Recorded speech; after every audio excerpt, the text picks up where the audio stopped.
Me dhe për zinkun, kemi rënje flokëve, shërim nga dalshëm të plagëve, edhe zinku është esencial si mineral antioksidant.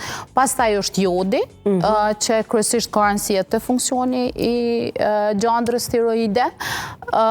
Jodi është shumë i rëndësishme, kripa është shumë e rëndësishme me përdor që ka sasi të jodit, po duhet me pas kujdes në doza edhe sasia e kripës që përdoret. Dilema, të blem krip Himalaja apo të blem krip të zakonshme të jodizuar?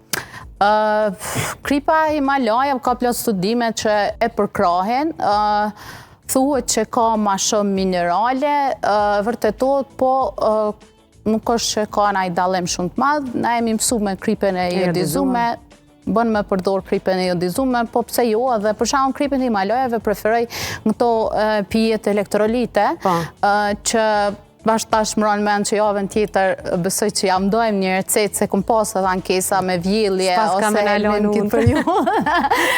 Kështu që në to krip elektrolite që i bëj pijet të persona që kanë mundime ose refluks është shumë e mirë së ardhëm për shkak sasisë mineraleve që i përmban, për mos me shtu sasinë e kripës. Kështu edhe realisht një farë forme përdorit Himalaja që mos më ju thanë me përdor kripën e zakonshme se tutna që abuzojmë mos madhe qesin edhe kanë na i kështu, kur i thume Himalaja që to kripën me katë sasi e merë që është të që thamë.